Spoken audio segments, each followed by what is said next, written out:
유대인의 조상인 히브리인은 원래 유프라테스 강 유역의 초원지대에 사는 오래된 유목민족이었다.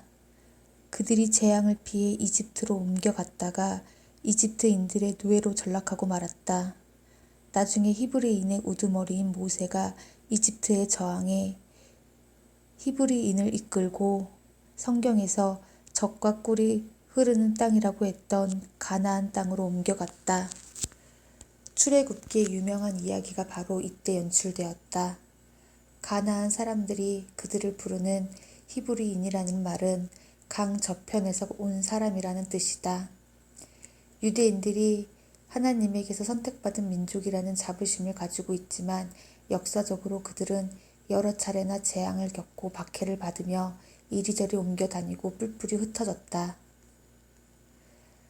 서기전 63년 로마인이 예루살렘을 점령하자 유대인들은 로마 제국의 통치를 받게 되었다. 로마 제국의 기세등등한 통치 아래에서 유대인들은 존망의 위기에 처했다. 침묵 속에서 폭발하든 멸망하든 둘 중 하나였다. 유대인들은 여러 번이나 저항의 반기를 들었지만 안타깝게도 번번이 진압당했다.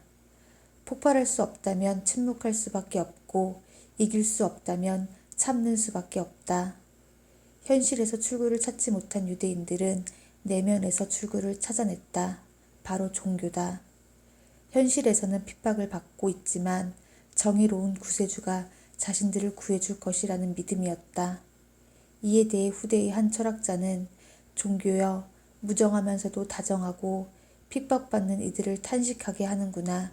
종교는 민중의 아편이다라고 말했다.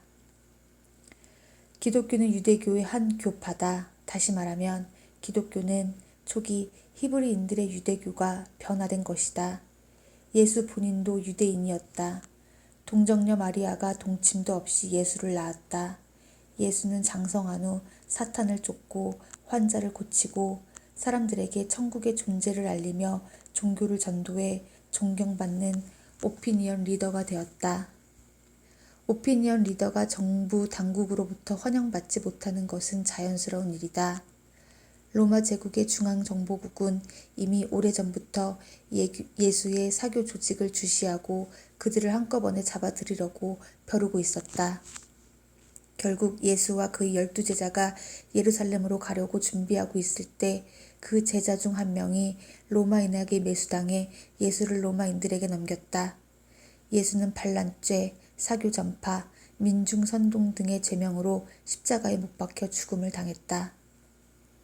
역사는 이런 것이다. 승자는 왕이 되고 패자는 도적이 된다. 왕과 도적은 백지장 차이다. 종교도 마찬가지다. 비록 종교와 사교가 본질적으로 다르지만 정치와 연결되면 어떤 종교는 국교로 발전하기도 하고 또 어떤 종교는 사악한 종교로 낙인 찍혀 소멸된다. 기독교와 유대교가 같은 뿌리를 두고 있다면 어째서 훗날 기독교와 유대교가 불화했는지, 어째서 서양 문화에 반유대주의가 나타났는지, 어째서 히틀러가 유대인을 학살했는지 궁금해하는 사람들이 있을 것이다. 그 속에는 수많은 시비와 은원관계, 너무 많은 종교적, 경제적, 정치적 요인이 포함되어 있기 때문에 자세히 언급하지 않겠다. 초기 기독교는 억압받는 하층 유대인들 사이에서만 유행했다. 약소 계층에게 기독교는 심리적 위안을 얻기 위한 수단이었다. 그런데 로마 당국이 계속 기독교를 박해했지만 기독교의 평등과 박해 사상이 점점 많은 이들에게 알려지면서 중상류층, 심지어 일부 귀족층까지 기독교를 받아들이기 시작했다. 그리고 그들이 점차 사회의 주도권을 장악하면서 기독교의 저항 정신을 배제하고 인내, 순종, 겸손함, 왼쪽 뺨을 맞으면 오른쪽 뺨도 내어주라는 등의 미덕을 널리 전파시켰다. 그러던 어느 날 콘스탄티누스 1세에게 좋은 생각이 떠올랐다. 기독교가 순종을 강조한다면 통치자에게는 그보다 더 좋은 종교가 어디에 있단 말인가? 통치자의 입장에서는 폭력으로 민중을 제압하는 것보다 그들의 정신을 마비시켜 순종하게 만드는 것이 훨씬 유리했다. 그렇게 해서 콘스탄티누스 1세는 313년 칙령을 발표해 기독교의 합법적인 지위를 인정해주고 392년에는 테오도시우스 1세가 기독교를 유일한 국교로 인정하는 한편 모든 낡은 종교를 폐지하고 이교 활동을 일절 금지한다는 칙령을 발표했다. 이로써 기독교는 살아남기만을 바라며 눈치를 보던 사교에서 로마 제국의 당당한 국교로 우뚝 섰다. 국교가 된 이후 기독교는 두 가지 큰 문제에 봉착했다. 첫째, 기독교가 민중의 종교이기 때문에 교리가 산만하고 하층민들의 어설픈 신비주의까지 섞여 있었다. 국교로 지위가 격상된 이상 엄격한 체계를 수립해야 했다. 체계를 세우지 않고 전설이나 다를 바 없는 성경 한 권을 유지한다는 것은 체면도 서지 않고 설득력도 가질 수 없었다. 둘째, 앞에서도 언급했듯이 고대 그리스 철학이 그리스와 로마에서 성행하면서 사람들은 이성적이고 논리적인 사고방식을 가지게 되었다. 그러므로 이민족인 유대인의 종교를 국교로 만들자면 그럴듯하게 포장해야 했다.